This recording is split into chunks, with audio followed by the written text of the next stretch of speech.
Bueno, pues vamos a continuar, ¿verdad?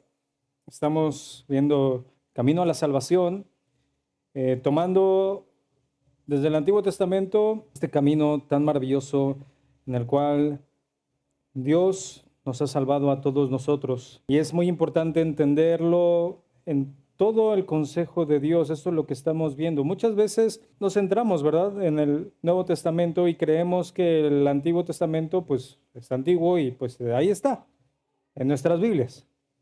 De repente agarramos unas partes, no es que no lo consideremos palabra de Dios, pero consideramos que era para otro tiempo, ¿no? Consideramos que a veces tal vez no hay mucho que aprender ahí, o lo tomamos desde una perspectiva incorrecta y hay iglesias que parece que viven en la forma como se hacían las cosas en el Antiguo Testamento, y eso también es un grave error. Pero eso no quiere decir que no nos tenga nada que enseñar. Entonces, hoy vamos a ver eh, la vocación de Israel y también vamos a tomar lo que es la parte del Éxodo. Tomando un poquito antes, donde ¿con quién nos quedábamos? Con Abraham, ¿recuerda? Pero vamos a ir explicando todo esto. ¿Cómo leer el Antiguo Testamento? ¿Cómo leer lo que podríamos decirle mejor la Biblia, perdón, hebrea? La Biblia hebrea. Hay dos enfoques que nosotros tomamos como iglesia. Usted seguramente lo ha escuchado. Decimos es que la lectura tiene que ser cristocéntrica, ¿no? ¿Ha escuchado eso? Y está bien. Cristocéntrico, ¿qué es? Buscar a Cristo, si se puede, en cada pasaje, ¿no?, del Antiguo Testamento. Es una lectura útil, pero corremos el riesgo de ignorar lo que los autores bíblicos querían transmitir en su propio contexto. Y corremos el riesgo de forzar algunos textos que no tenían como tal en ese momento, una plena revelación de Cristo. Entonces yo no estoy diciendo que esté mal, ¿verdad? Y es algo que a veces decimos la iglesia tiene que ser cristocéntrica, ¿no? Nuestra lectura tiene que ser cristocéntrica. Pero le voy a mostrar una nueva palabra que es muy parecida, pero ya no es exactamente lo mismo. Debemos de buscar una lectura cristotélica. Así que ahora ya apúntelo. Una lectura cristotélica. ¿Qué es eso? La lectura cristotélica reconoce que toda la apunta a Cristo como clímax de revelación, pero permite que el Antiguo Testamento hable bajo sus propios términos. Por ejemplo, muchas profecías primeramente se cumplen en un profeta o en un acontecimiento histórico y luego encuentran su plenitud ¿en quién? En Cristo Jesús. ¿Qué pasa acá? Que reconoce que en toda la Biblia, tanto en el Antiguo como en el Nuevo Testamento, hay señales y señalan a Cristo como el punto más importante de la revelación divina. Todo iba hacia Él, pero permite que el Antiguo Testamento tenga su mensaje. Por eso le decía que la revelación de Dios es progresiva. Fue dándose progresivamente desde los patriarcas, desde la promesa que Dios le da a Abraham, que decía en ti serán benditas todas las naciones. ¿Hasta quién? Hasta que se cumpliese esa promesa en Cristo Jesús. Pero si solamente reducimos a encontrar a Cristo, vamos a perder un montón de enseñanza en el tiempo en el cual fue escrito cada pasaje, que al final de cuentas es el mismo mensaje, pero ya no lo reducimos. A decir, sí, aquí estaba Cristo. ¿Por qué le decía cristotélica? Esta palabra telos proviene del griego telos, que significa meta o fin. Es decir, su finalidad es conducirnos a Cristo, aunque no le importa que en cada pasaje se mencione explícitamente. El problema de leer la cristocéntrica es que queremos a veces que se mencione ahí a Cristo cuando no siempre se está mencionando ahí a Cristo, sino nos va llevando esa revelación al Señor.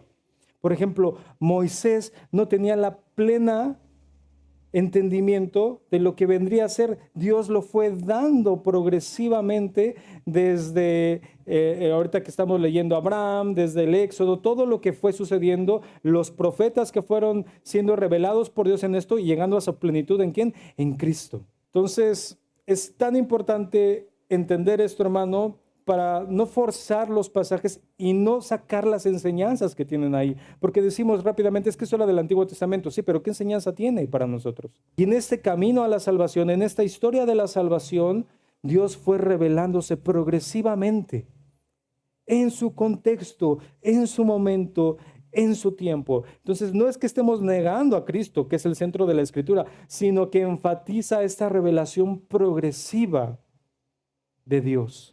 En la plenitud ahora sí de ¿quién? De Cristo.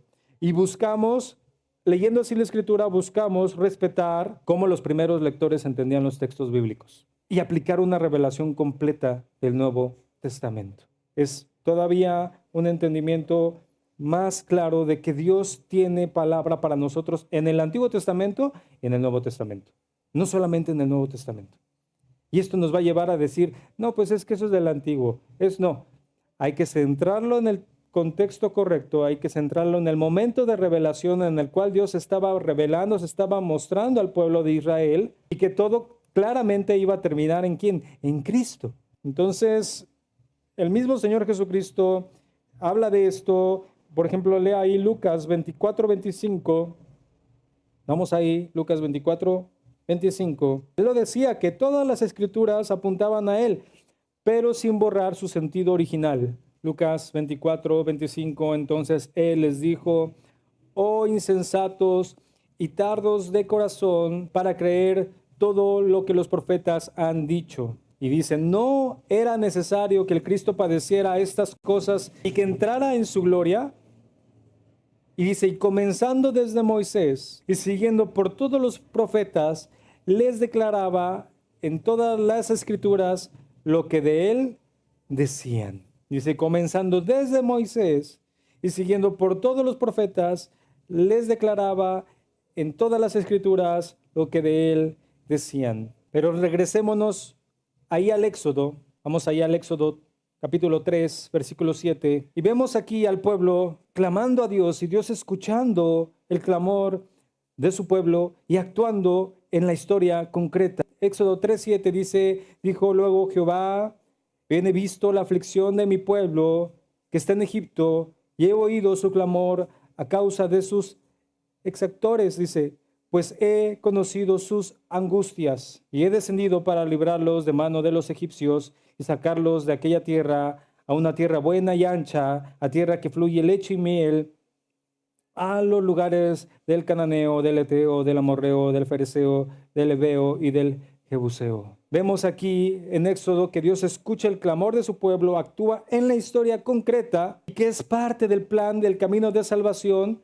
Y vemos al Señor Jesús hablando, diciendo, desde Moisés y siguiendo por los profetas, declaraba en todas las escrituras lo que de él decían, sin borrar la historia. Regresamos donde estábamos, ¿no? La promesa de Abraham tiene un mensaje propio que luego, al final, se va a conectar y se va a terminar, se va a cumplir. ¿En quién? En Cristo.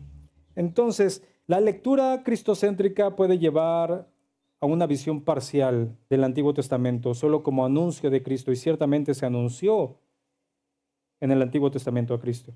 Pero la lectura cristotélica permite ver la riqueza del Antiguo Testamento. Es Dios revelándose en la historia, formando un pueblo, mostrando su carácter, mostrando su enseñanza, su pedagogía del Señor hacia su pueblo. Y el Antiguo Testamento nos enseña cómo vivir en la presencia de Dios, cómo discernir su voluntad y cómo entender la lucha entre su propósito y las fuerzas del mal, que van a ser vencidas ¿en quién? En Cristo Jesús. O sea, no está mal una, sino vamos a extraer mucho más cuando entendemos de esta manera. No decimos que el Antiguo Testamento ya no nos sirve, ya no nos funciona, y tampoco extraemos lo que nos conviene, ¿no? Que eso es lo que constantemente se hace del Antiguo Testamento. Se toman versos que convienen, que funcionan tal vez, pero no se toma desde una narrativa completa que va llevando una revelación, viviendo el pueblo de Israel en medio de diferentes circunstancias y se cumple todo en Cristo Jesús. Eso es lo que buscamos nosotros extraer de estas enseñanzas. Entonces, vemos cómo Dios funda, vamos a ponerlo así, a su pueblo. Estamos viendo, Dios le da esta promesa a Abraham, en la cual dice que serían benditas todas las naciones, y no solamente el Antiguo Testamento es sombra, sino que se muestra ahí como experiencia real de liberación y de formación. Entonces, el Antiguo Testamento no es un libro viejo y tampoco es irrelevante. Es palabra viva que revela el carácter de Dios. Nos ayuda a no perder, leer de esta forma toda la enseñanza que Dios quiere para nuestras vidas. Y nos invita a escuchar lo que Dios quiso enseñar a Israel en su tiempo y luego ver cómo se cumple en Cristo y nosotros, porque es el mismo mensaje. Y eso es lo que vamos a terminar de ver. Vamos entonces, llama a Dios a Abraham. Génesis 12:1. Todo lo que Dios fue haciendo y cómo nada ha cambiado. Génesis 12:1. Pero Jehová había dicho a Abraham, vete de tu tierra y de tu parentela y de la casa de tu padre a la tierra que te mostraré. Y haré de ti una nación grande y te bendeciré y engrandeceré tu nombre y serás, ¿qué? Bendición. ¿Cuántas veces ha leído este pasaje? ¿Sí lo ha leído? Pero ¿se ha dado cuenta que hay tres elementos fundamentales en este pasaje? Vemos un imperativo de Dios, vemos una promesa de Dios y vemos la vocación que le estaba dando a Abraham y al pueblo que Dios iba a formar por medio de él. Son tres elementos fundamentales: imperativo, promesa y vocación. Pero Jehová le dijo a Abraham, vete de tu tierra y de tu parentela. Ese es el imperativo, ¿no? Algo tenía que hacer Abraham. Deja tu tierra, tus parientes, la casa de tu padre y ve a la tierra que te mostraré. ¿Qué es lo que sucede aquí? Dios le exige un autoexilio. Salir de lo conocido y de lo cómodo para entrar en lo desconocido. Porque la fe comienza con creer en Dios y le sigue, si creo en Dios, ¿qué es lo que sigue? Le obedezco. Si esto me lleva a romper todas mis seguridades, ¿estaría dispuesto? Entonces viene la primera parte, lo que Dios llama a hacer. A Abraham Dios le llamó a un autoexilio, a salir de lo conocido y de lo cómodo para llegar a lo desconocido, la fe yendo hacia la obediencia y rompiendo todas las seguridades que Abraham tenía. Pero después viene la promesa, ¿no? Dice, y haré de ti una gran nación y te bendeciré. Dios estaba garantizando que Abraham no caminaría solo. Sí le está diciendo, salte de todo, pero no vas a ir solo. Vean lo bueno que es Dios, ¿no? Dice, deja tu vida, pero no se acabó ahí. Da una promesa. Le dice, haré de ti una nación grande y te bendeciré. Entonces, hermano, Dios garantizaba que Abraham no iba a caminar solo.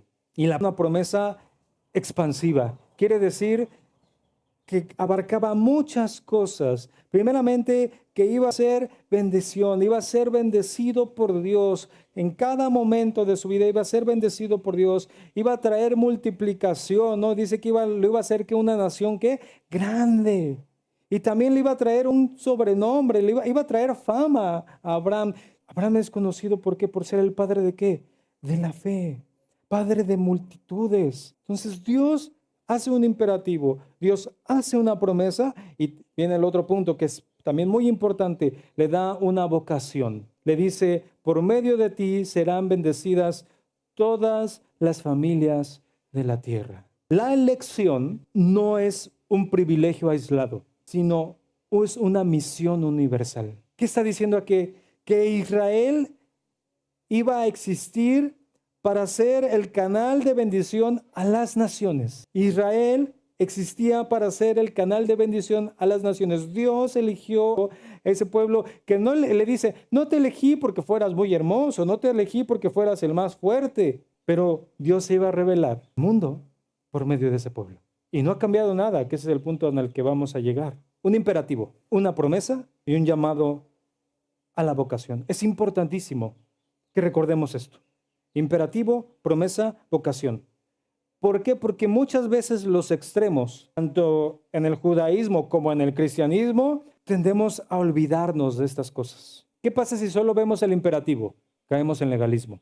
¿Qué pasa si solo vemos la promesa? Caemos en triunfalismos. ¿Y qué pasa si solo vemos la vocación? Caemos en activismos vacíos. ¿Se da cuenta cómo constantemente las personas hablando aquí, por ejemplo, del cristianismo, caemos en estos errores. Solo vemos el imperativo de Dios y nos volvemos legalistas. No, no, no, no, no, no, yo no veo, yo no esto, yo no que tal. Y impartimos ese legalismo. Solo vemos la promesa y ¿qué pasa con esos lugares triunfalistas, no?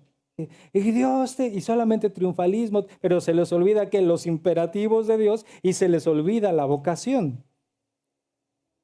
¿Y qué pasa con aquellos que solo ponen su mente en la vocación? Montón de actividades sin propósitos. O sea, no es malo el activismo en el sentido no vacío, pero si nada más nos enfocamos en eso, perdemos todo. Entonces, la plenitud está en mantener ¿qué? Estas tres dimensiones unidas. ¿Qué nos manda a hacer Dios? ¿Qué nos ha prometido Dios? ¿Y qué debemos ser como su pueblo? En un solo pasaje te encuentras revelado esto. Pero ¿qué pasa si solamente decimos, es del antiguo? Sí, cuando Dios llamó a Abraham. Sí, y tenemos una lectura cristocéntrica. Sí, en ti serían benditas todas las naciones. Sí, estaba hablando de Cristo. Ciertamente. Pero si lo reducimos a eso, perdemos muchísimo. También leíamos o enseñábamos que el relato bíblico no es moralizante. ¿Sí recuerda eso? No es moralizante. De hecho, los patriarcas son personas imperfectas, ¿no? El relato bíblico no es moralizante, es algo que debemos de entender, es teológico. Y aquí está, ¿por qué aparece esto? No le molesta, no oculta la imperfección humana. De hecho, necesita este contraste, ver a estos hombres imperfectos y ver a Dios, a este Dios perfecto. Porque ¿quién es el centro de la historia? Abraham, Isaac, Jacob, David. No. El centro de la historia siempre debe de ser ¿quién? Dios. Entonces a la Biblia no le molesta mostrar la imperfección humana. Y siempre va a resaltar en esta imperfección humana que la perfección de Dios. Porque imagínense, si es un texto moralizante, pues es un pésimo texto. ¿Por qué? Porque todos los héroes de la fe son pésimas personas. Si somos honestos, son pésimas personas. Pero parte del relato bíblico es subrayar la imperfección de los seres humanos y la perfección de Dios. No nos debe de molestar, es parte de lo que Dios quiere mostrarnos. Eso no quiere decir, entonces como no era imperfecto, pues yo también puedo serlo. No, está mostrando, ve cómo es el hombre y ve cómo es Dios. ¿Qué necesita el hombre? A Dios. Y en la plenitud de la revelación, ¿qué necesita? Nacer de nuevo en Cristo Jesús para hacer una nueva creación, creado a su imagen. No nos moleste cuando vemos ello. Entonces, hemos visto hasta aquí, hay un imperativo, hay una vocación. Abraham obedece por la fe, aunque no sabe a dónde va. Eso es fe, ¿no? Y es parte de la vida del creyente. Siempre queremos dar un paso, ¿cómo decimos? Un paso no damos paso sin guarache. Siempre necesitamos tener algo a qué asirnos, ¿no? Y cuando Dios empieza a obrar en tu vida, te quieres empezar a tomar de algo y de repente ¡prum! Se derrumba. No, ya yo estaba seguro, no, sí, ya. Y ¡prum! Se derrumba. Imperativo, promesa, vocación. Vea la fe de Abraham. Obedece, no sabe a dónde va. Lo dice Hebreos, que lo leíamos, ¿no? Sin saber a dónde iba, Hebreos 11:8 lo dice, él obedeció. Gálatas 3:9 dice que la promesa de Abraham se cumple en Cristo y alcanza ¿a cuántas naciones? A todas las naciones. Importante, hermano, la fe bíblica es dinámica. Hay que salir, hay que confiar y hay que servir. Dios forma un pueblo a través de personas imperfectas, mostrando que Él es el protagonista. La vocación de Israel y ahora de la iglesia es ser bendición para el mundo. No es encerrarse en sí misma. Nuestra vocación es ser bendición para el mundo. ¿Qué imperativo tienes tú? Todo creyente tiene un imperativo. Obedecer a Dios en algo concreto. Y tenemos una promesa. Tenemos la esperanza de que Dios va a estar ahí. Es decir, de la fidelidad de Dios. Y tenemos una vocación, ser bendición. Recuerde, la vida cristiana se desequilibra si olvidamos alguno de estos tres elementos. Y así como los héroes de la Biblia eran imperfectos, tenemos esta noticia que nosotros también somos imperfectos, ¿no? Y necesitamos ayuda y depender de la gracia de Dios. Hay que reconocer cuando no sabemos, cuando no entendemos y cuando fallamos, ¿verdad? Y que necesitamos la ayuda y depender de la gracia de Dios. Entonces recuerda esto, hermano, ¿qué Dios te está pidiendo hoy? ¿Qué esperas de Dios? Porque lo que normalmente esperamos es que Dios esté con nosotros. ¿Y qué cree? Que Dios va a estar. ¿Y cómo puedes ser bendición a otros? Siempre hay una oportunidad. ¿Ve lo importante de leer la Biblia con los, podríamos decir, con los lentes correctos? ¿Y cuáles son los que son transparentes? Porque si me pongo lentes azules, ¿cómo voy a ver todo? Pues azul. Si me pongo lentes negros, pues si no hay luz no veo nada, ¿no? Y es lo más difícil, ¿sabe? Es decir, ¿qué Dios me quiere decir? ¿Qué Dios habla? Lo estamos leyendo, ¿no? Desde el Antiguo Testamento nos está dando. Es el mismo mensaje que traemos acá. Entonces vámonos al Éxodo, ¿no? Israel, primeramente. Vemos a Jacob. ¿Quién era Jacob? Hijo de Isaac y ¿de quién? De Rebeca. ¿Sí? Era nieto de Abraham. Un personaje imperfecto, era un engañador, era un tremendo. Pero se convierte en parte de la historia y parte importantísima de la historia. De hecho, él engaña a Esaú por la primogenitura. Era imperfecto, sí lo ve, era un pillo, vamos a decirlo así. Pero qué importante es esta figura, esta persona. En Génesis 32 dice que Jacob lucha con el ángel del Señor. ¿Ha leído esa parte? Jacob lucha con el ángel del Señor. ¿Y qué pasa después de esa lucha? Recibe un nuevo nombre. ¿Cuál es ese nombre que va a recibir Jacob? Israel. ¿Qué significa Israel? El que lucha con Dios. Israel significa el que lucha con Dios. Ya no te llamaré Jacob, sino Israel, porque has luchado con Dios y con los hombres y has vencido. Y es un cambio de nombre, hermano, paradigmático para toda esta historia. ¿Por qué? Porque define la identidad del pueblo de Dios como un pueblo que lucha con Dios. ¿Qué es esto? Cuando decimos, yo he escuchado con ese Israel, ¿no? El que lucha con Dios, creemos que siempre es el que lucha con Dios para con otro, ¿verdad? Pero no es lo que encontramos constantemente en la historia bíblica. Vemos que Israel también lucha con Dios. Bueno, vamos a ponerlo, no quiere decir esa palabra contra Dios, pero sí lucha, o sea, está luchando constantemente con Dios, como por ejemplo los hijos a veces luchan con los padres, ¿no? Dios permite el diálogo con él. Porque en esta historia de Jacob luchando con Dios, ¿usted cree que Dios no pudo terminar con él en un momento? ¿Quién era Jacob para luchar con Dios? Dios le permitió que luchara con él. Dios muestra que permite el diálogo. Es que no quiero sonar que se me vaya a otro lado, pero vemos cómo hay a veces hasta confrontación con Dios. ¿Qué quiere decir esto? Se revela como un Dios cercano, como lo que veíamos la clase pasada. No destruye. ¿Qué es lo que pasa aquí?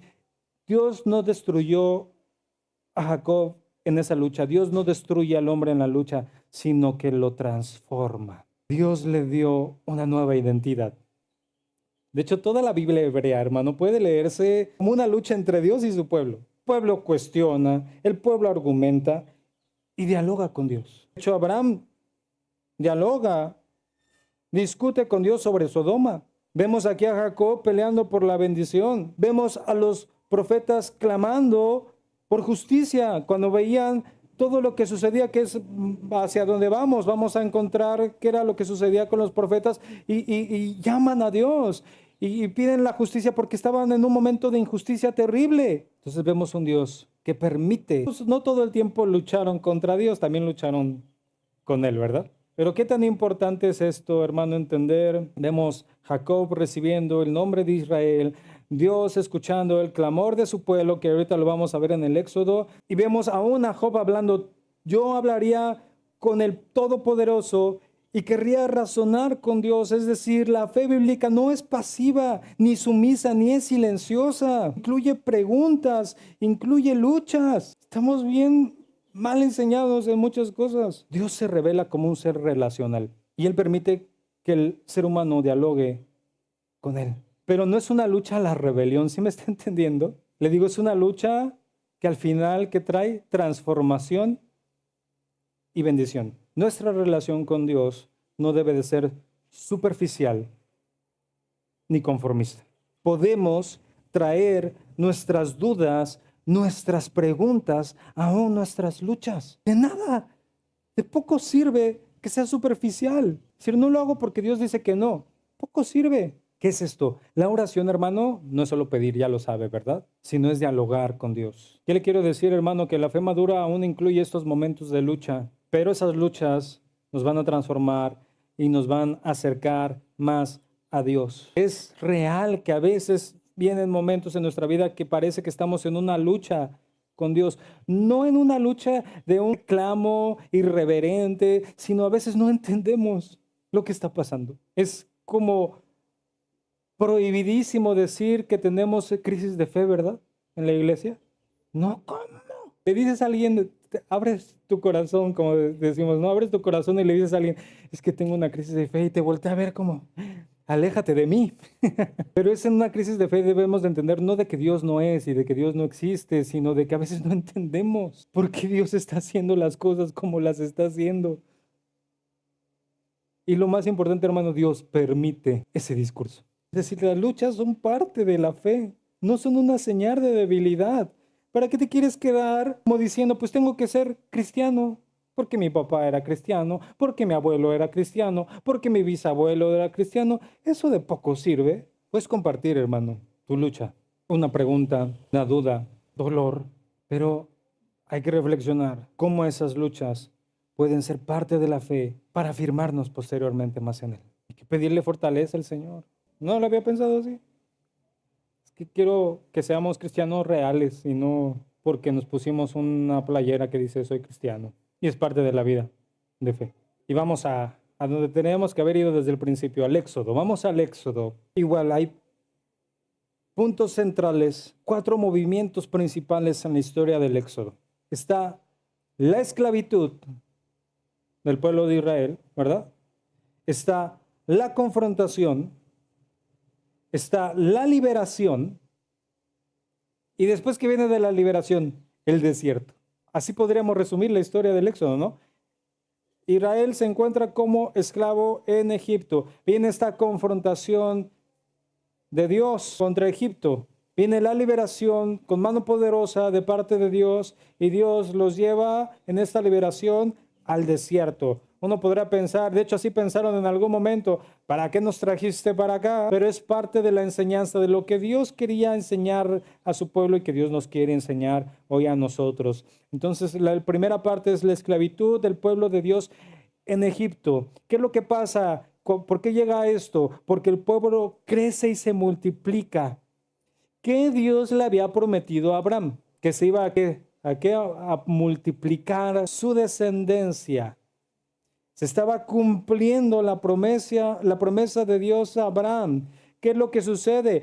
Que Faraón, por miedo, empieza a oprimir a Israel con trabajos forzosos y ordena matar a los niños varones. Hay una opresión sistemática del pueblo egipcio en contra de Israel, pero Dios, aún en medio de esta opresión, sigue acompañando a su pueblo. ¿Cómo llega el pueblo de Israel a ser esclavo en Egipto? ¿Alguien sabe? ¿Sí saben? ¿Cuándo qué? Por José. José llega a Egipto. Y en un momento de adversidad para el mundo conocido, Egipto se había preparado, ¿verdad? José estaba a cargo y trae a toda su familia. Mira ahí en Éxodo 1:7 dice, y los hijos de Israel fructificaron y se multiplicaron y fueron aumentados y fortalecidos en extremo, y se llenó de ellos la tierra. Dice entonces en el 8, entre tanto se levantó sobre Egipto un nuevo rey que no conocía a José. Dijo a su pueblo, he aquí el pueblo de los hijos de Israel es mayor y más fuerte que nosotros. En las palabras del faraón estaba hablando que se estaba cumpliendo la promesa de Dios. Y esto es maravilloso, hermano, porque vamos a encontrar constantemente que aún el enemigo declara las verdades de Dios. En algún momento que estemos estudiando nuevamente el Evangelio de Juan, vemos a Pilato que pone el rey de los judíos, y lo pone en los idiomas más conocidos. Y después, ¿qué pasa cuando pone ese letrero que conocemos todos? Van los fariseos y le dicen, no, ponle ahí que él dijo que era el rey de los judíos. ¿Y qué le responde Pilato? Escrito está. ¿No es paradójico eso? Está. Escrito estaba que Jesús iba a ser el rey de los judíos. Y aquí encontramos lo mismo. Faraón diciendo la promesa que Dios había hecho a su pueblo. Entonces, ¿qué viene? La confrontación. Viene esta confrontación con el faraón, porque faraón aquí va a encarnar el mal que se opone al propósito de Dios, ¿sí? Faraón va a ser el mal que se opone a los propósitos de Dios. Esto es bien importante porque el relato no solo es histórico o sociológico, es teológico. Debemos encontrar siempre ese entendimiento. Los relatos de la Biblia son teológicos. ¿Cómo decirlo? No es provechoso estarnos centrando tanto en situaciones históricas porque la Biblia no es un libro histórico, es un libro teológico. A veces, y tenemos esa como tentación, ¿no? Los que enseñamos a tratar de encontrar el hilo, ¿no? Y le das y vueltas. Hace unas semanas veía a alguien que ponía, ¿no? Es que el relato del Éxodo, pues es como un cuento, porque pues no han encontrado nada. Es que no importa. No importa que no se haya encontrado las ruinas, no importa que no podamos y queremos encontrarle la explicación científica a cómo se abrió el mar y queremos encontrarle la explicación científica a las plagas. Eso es lo de menos. Digo, si usted lo quiere hacer en su casa como para, en lugar de estar viendo una serie, ponerse a ver esto, pues sí sería mejor tal vez. Pero si nos centramos en esos puntos, estamos perdiendo la riqueza del texto porque es un relato teológico. Dios contra los poderes que esclavizan. Ese es el relato. Faraón encarna el mal. Dios va a ir en contra de los poderes que esclavizan ¿a qué? Al pueblo de Dios. Porque Dios, aparte de eso, nunca le ha gustado la opresión. Y ve algo bien maravilloso, hermano. ¿Quién inicia la resistencia para desafiar el mal representado en Faraón? 5 mujeres son las que desafían el decreto de Faraón. Las parteras. No se llamaba Cifra, otra Puá, estaba Jocabed, que era la madre de Moisés, Miriam, la hermana de Moisés, y la hija de Faraón. Ahí lo puede leer ahí en Éxodo 1:17, dice, y esto me encanta, porque ve lo que dice, vamos a leerlo, dice Éxodo 1:17, de estas mujeres, ¿cuál era lo que las llevó a actuar de esa manera en contra del decreto de Faraón? ¿Cuál era el decreto de Faraón? Que cuando estuviesen las parteras, en el momento del parto obviamente, si veían que era niño, lo mataran. Y si veían que era niña, sobreviviera. Dice, pero las parteras, ¿qué dice?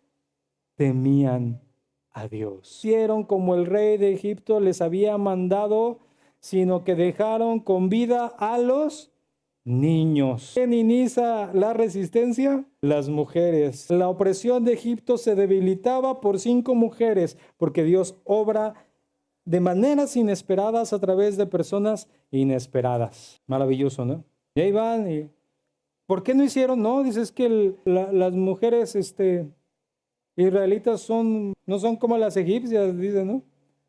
Sí, apenas vamos y ya tuvieron al niño, ¿no? ¿Y qué fue lo que pasó? Siguió creciendo y multiplicándose el pueblo de Dios. Viene el punto de la liberación. Dios se revela en la zarza ardiente a Moisés. ¿Y cómo se revela? ¿Qué nombre le dice que es? Le dice, yo soy el que soy. Todo una clase que podríamos llevar de esto, ¿no? Yo soy el que soy. Entonces, Éxodo 3:13, entonces dijo Moisés a Dios, he aquí, si voy a los hijos de Israel y les digo, el Dios de vuestros padres me ha enviado a vosotros, tal vez me digan, ¿cuál es su nombre? ¿Y qué les responderé? Y Dios dijo a Moisés, yo soy el que soy, y añadió, así dirás a los hijos de Israel, yo soy, me ha enviado a vosotros. ¿Qué es esto, hermano? El nombre divino muestra que Dios es eterno independiente, no necesita que nadie lo defina y no puede ser domesticado. Él es, yo soy. No tengo principio y no tengo fin. Soy independiente a toda la creación. Yo, si en la antigüedad, y no hace mucho también tiempo, cuando tenías que decir tú quién eres, decías tu nombre y decías, Dios no necesita de nadie. Él es. También algo que me gusta mucho es que también dice, más adelante ahí dice, Dios, diles que yo soy el Dios de vuestros padres. Dice, yo soy el Dios de Abraham, yo soy el Dios de Isaac y de Jacob. ¿Qué les estaba diciendo? Esta fidelidad de Dios generación tras generación. Dios había sido el Dios de sus padres, Dios había sido el Dios de Abraham, Dios había sido el Dios de Isaac y Dios había sido el Dios de Jacob. Es decir, fidelidad de Dios. ¿Qué encontramos en esta liberación? Algo muy importante, hermano, se va a definir a Dios como pedagogo. ¿Qué encontramos en este relato? Vemos las plagas, ¿no? ¿Cuántas plagas fueron? 10 plagas. Vemos el paso por el mar. Vemos el maná cayendo del cielo. Vemos el agua de la roca. Son lecciones ¿para qué? Para formar a su pueblo. Con el aprendizaje de su pueblo Israel. Y le enseña de esta manera. Sí, es una extraña pedagogía de Dios. A veces difícil de entender, pero es la forma como Dios quiere formar a su pueblo. Todo eso que encontramos es Dios formando a su pueblo, Dios mostrándose a su pueblo. Las plagas, el paso por el mar, el maná que caía, el agua de la roca, son lecciones para formarnos. Y a veces nos estamos ahí de, ¿y cómo sabía el maná? ¿Y cómo era? ¿Sí me entiende? ¿Y qué viene después de esta liberación? El desierto. El desierto es un lugar de prueba y de formación. ¿Y qué era lo importante? Dios quería enseñar a Israel que Israel debía de ser de propiedad exclusiva de él y que Dios les había llamado para ser un reino de sacerdotes y una nación santa. Empezamos a ir al tema de la vocación en el desierto. Dice ahí y Moisés subió a Dios. Éxodo 19:3 dice, y Moisés subió a Dios, y Jehová lo llamó desde el monte, diciendo, así dirás a la casa de Jacob, y anunciarás a los hijos de Israel, vosotros visteis lo que hice a los egipcios, y cómo os tomé sobre alas de águilas, y os he traído, ¿a quién? A mí. Ahora pues, diréis, oído a mi voz, si diereis, oído a mi voz, y guardareis mi pacto, vosotros seréis mi especial tesoro sobre todos los pueblos, porque mía es toda la tierra. Dice, y vosotros me seréis un reino de sacerdotes y gente santa. Estas son las palabras que dirás a los hijos de Israel. Dice, ustedes serán mi especial tesoro, serán un reino de sacerdotes y serán ¿qué? Una nación santa. ¿Pero qué tenían que hacer? Escuchar su voz y guardar su pacto. ¿Qué era lo que pasaba? Mire, ¿fue difícil, pueblo, desde la perspectiva del pueblo, salir de Egipto? Sí, le fue difícil. ¿Pero sabe qué? A veces es más difícil sacar a Egipto del corazón de ese pueblo. Fue más difícil, ¿no? Y podríamos decirlo así, le fue más fácil salir a Israel de Egipto por mano poderosa de Dios, pero tal vez le fue más difícil sacar a Egipto de su corazón. ¿Qué vemos acá? La esclavitud en Egipto, las mujeres que salvan a Moisés, se revela el nombre divino, yo soy el que soy. Tiene la vocación de Israel, ser que un reino de sacerdotes y ser una nación santa. ¿Qué nos revela el Éxodo? La lucha entre la voluntad de Dios y los poderes del mal. Dios se presenta en el relato bíblico como el libertador y el pedagogo, y que va a formar a su pueblo mediante ¿qué? Diversas pruebas, pero también diversas provisiones. Y algo también importantísimo, hermano, la liberación no solamente es espiritual. Dios liberó espiritualmente a Israel de Egipto, lo liberó en todo sentido. La liberación no solo es espiritual. Tendemos mucho a decir, ¿no? que solamente Dios quiere liberarte espiritualmente, no quiere liberarte en todo aspecto y todo sentido, y quiere bendecirte de la misma manera. Si el problema es eso, cuando desenfocamos, cuando solamente nos centramos en una parte, perdemos el propósito de Dios, pero no por ello quiere decir que vamos a invalidar todo lo que Dios ha dicho y todo lo que Dios ha hecho. Dios no solamente liberó espiritualmente, ¿no? Aunque fue algo costoso, ¿no? Porque vemos constantemente cómo el pueblo de Israel quería regresar a Egipto. Pero la liberación no fue solo espiritual, fue social, fue política, fue ética, fue en todo aspecto. Y la vocación de Israel era que ser luz para las naciones. Ahora aquí entonces, Dios sigue liberando hoy de esclavitudes modernas, pero recuerde, la pedagogía de Dios implica que las pruebas son oportunidades de aprendizaje. Por eso, no sé si ha escuchado, dice, ya no le digas al Señor por qué, sino para qué. Bueno, va de ahí la frase, ¿no? Que necesitamos entender que en medio de esa prueba tenemos una oportunidad para aprender. Y entonces la iglesia, ya no Israel nada más, ¿no? La iglesia está llamada a ser propiedad exclusiva de Dios. Está llamada a ser luz en el mundo.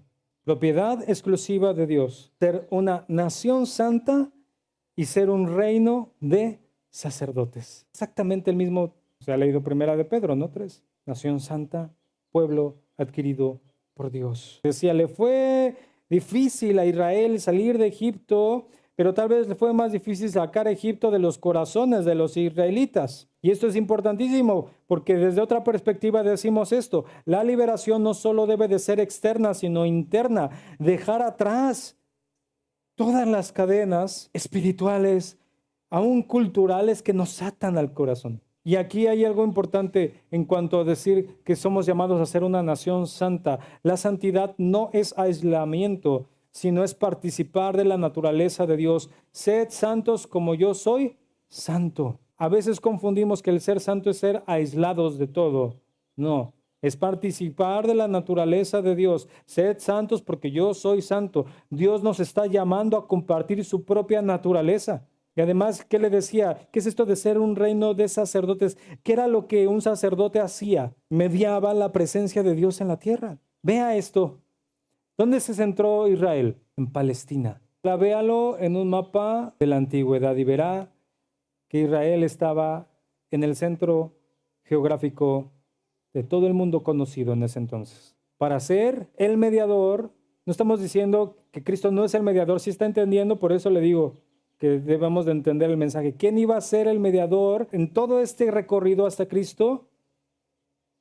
De Dios en el mundo, Israel. Dios había escogido a ese pueblo para revelarse a todas las naciones. Dios se revela por medio de Cristo Jesús y nosotros resplandecemos la luz de Cristo, no luz propia, al mundo. Pero la iglesia es quien refleja la luz de Cristo al mundo. Ser propiedad exclusiva de Dios, ser una nación santa, no es aislarte, es participar de la naturaleza de Dios y ser un reino de sacerdotes. Y vemos entonces sí el fundamento ético de la iglesia. ¿Dónde encontramos el fundamento ético de los creyentes?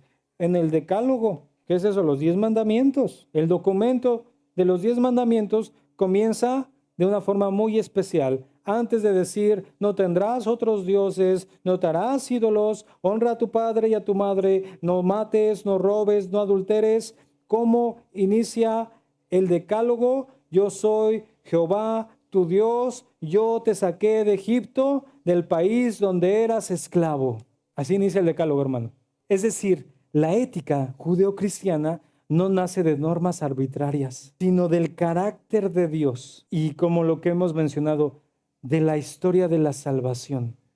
¿Qué les dice? La ética no está enraizada en otra cosa, sino en quién es Dios y en lo que Dios ha hecho por su pueblo. ¿Qué está diciendo? Yo te saqué, te liberé. ¿Qué está diciendo, hermano? Que Dios sabe lo que es bueno para nosotros. ¿Y cómo se los manifestó? ¿Librándonos de qué?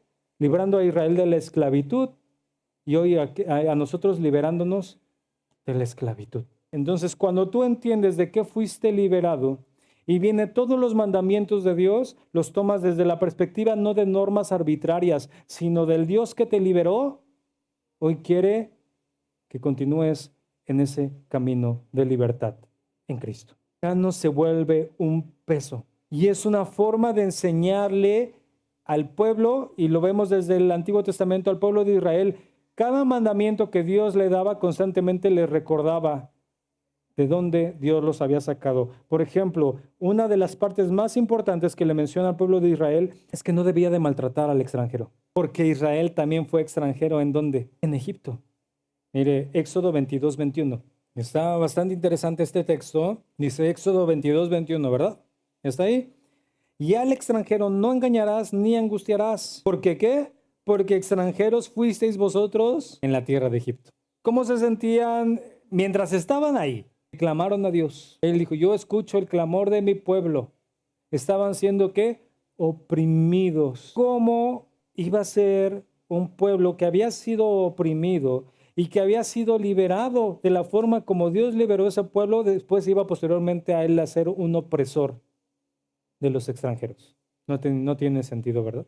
Y así les menciona. Y bueno, dice, y a ninguna viuda ni huérfano afligiréis, porque si tú llegas a afligirles y ellos clamaren a mí, ciertamente yo oiré su clamor. Y dice, y mi furor se encenderá y os mataré a espada, y vuestras mujeres serán viudas y huérfanos vuestros hijos. ¿Qué hizo con Egipto cuando fueron oprimidos y ellos clamaron? Dios escuchó el clamor y actuó en justicia. ¿Cuál fue la última plaga? ¿Cuál fue? Mató a los primogénitos. Dices, ¿cómo está eso en la Biblia? Bueno, es que si entendemos que Faraón representaba el mal y se venía el primogénito de Faraón que iba a seguir extendiendo el mal. Y Dios tenía que erradicar ¿qué? El mal que oprimía a otros. Si podemos tener pensamientos diferentes mientras no estemos en los zapatos de un pueblo oprimido. Y Dios les recuerda que así como ellos fueron extranjeros y fueron oprimidos, ellos no pueden, y Dios los liberó, ellos no pueden actuar de la misma manera. Al extranjero no lo vas a engañar ni lo vas a angustiar, porque acuérdate, la experiencia de liberación debe transformar la manera en cómo se trata a los más vulnerables. Es algo muy importante. La experiencia de la liberación de Israel los tenía que llevar ¿a qué? A tratar de la forma correcta a los más vulnerables. Y es exactamente lo mismo para nosotros. Es un llamado que Dios hace a nuestras vidas. ¿Cómo vamos a tratar a los que son más vulnerables? Entonces, ¿qué vamos encontrando aquí? La vocación de Israel era ser mediador de la presencia de Dios en el mundo. La santidad es participación de la naturaleza divina, reflejando ¿qué, hermanos? Su bondad y reflejando su verdad. La ética cristiana nace de la memoria de la salvación. Dios liberó y por eso su pueblo debe de vivir diferente. La liberación es integral, es espiritual, es social, es ética. Es en todo aspecto. Y hoy la iglesia comparte esa misma vocación, que ser luz en medio del mundo, mostrando la presencia de Dios en el mundo. Si la santidad no es aislamiento, es reflejar el carácter de Dios en la vida cotidiana. Cómo la memoria de nuestra liberación en Cristo debe transformar cómo tratamos a los demás, especialmente a los más vulnerables. ¿Cómo? El problema es que tal vez no recordamos, ¿no? De que fuimos liberados. Entonces, ¿qué significa hoy para nosotros ser propiedad exclusiva de Dios?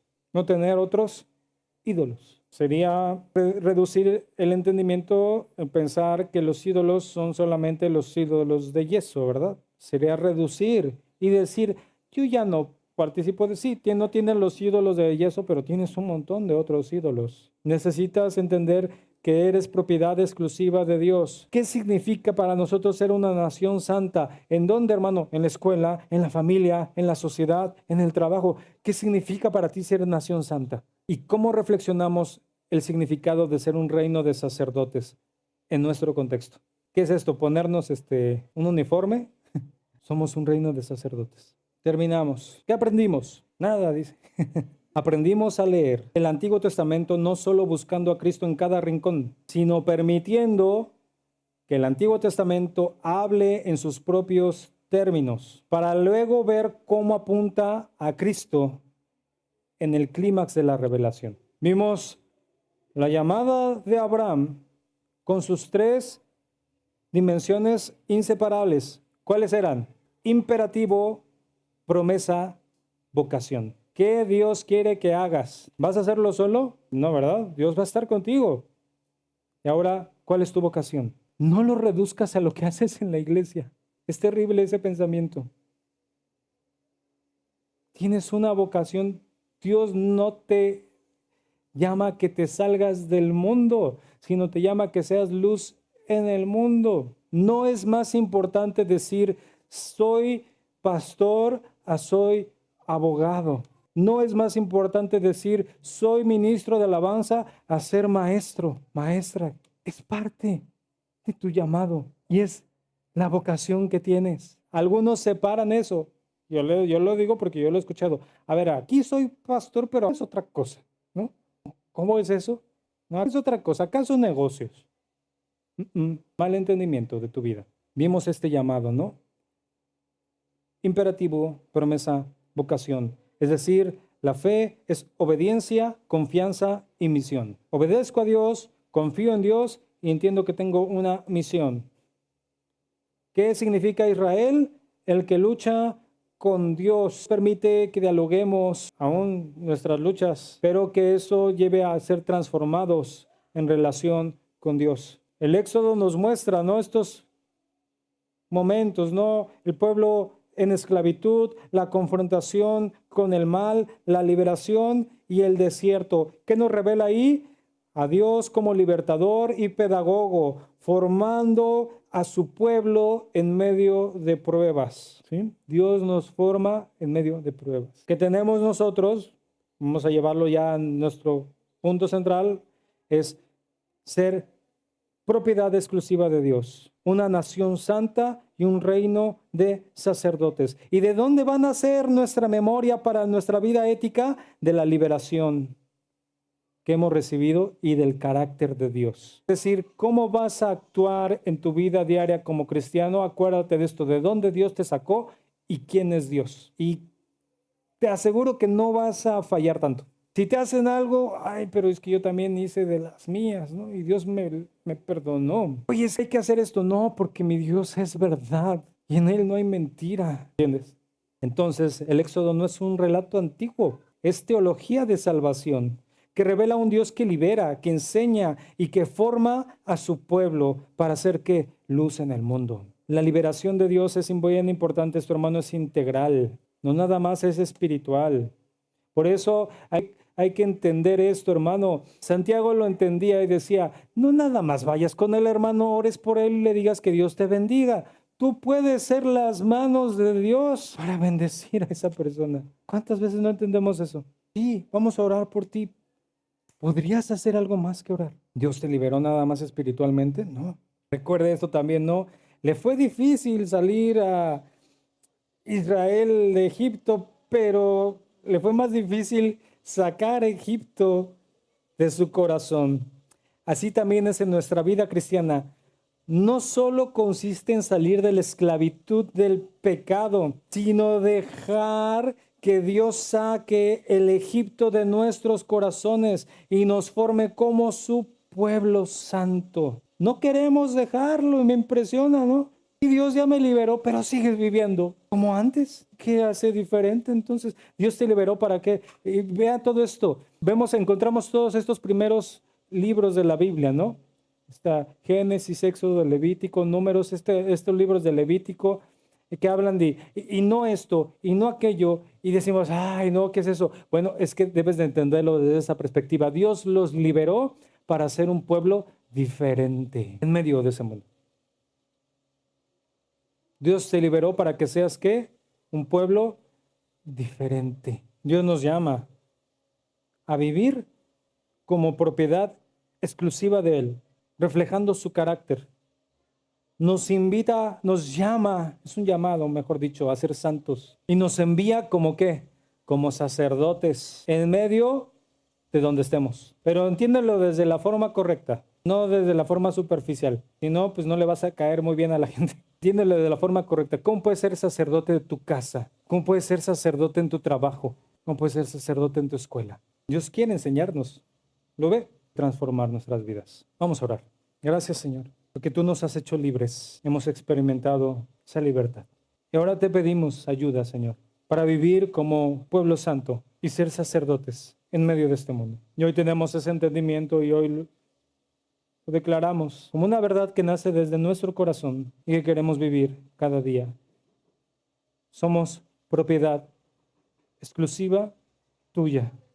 Te pertenecemos. No nos pertenecemos a nosotros mismos. Queremos ser una nación santa, participar de tu santidad. Sed santos como yo soy santo en toda nuestra manera de vivir. ¿Y cómo podemos ser un reino de sacerdotes, Señor? Teniendo ese compromiso. Hay muchas oportunidades y estamos viviendo la vida así como si no fuéramos cristianos. Nos levantamos, hacemos nuestras labores, nuestras obligaciones y tal vez las hacemos bien, pero tú nos has llamado a más que eso. El problema es que a veces pensamos que haciendo eso vamos a ver algo y ese no es el enfoque. Hacemos eso porque eso es lo que tú nos has llamado a hacer y tú harás en los otros. Nosotros no podemos hacer la obra en nadie, pero tú sí. Tenemos ese llamado, un llamado claro a vivir con la vocación del pueblo de Dios. Somos tus hijos. Gracias te damos. Gracias, Señor. Pido por cada uno de mis hermanos, por cada familia. Guárdales, bendíceles, provéles. Gracias. Gracias te damos. En el nombre de nuestro Señor Jesús. Amén.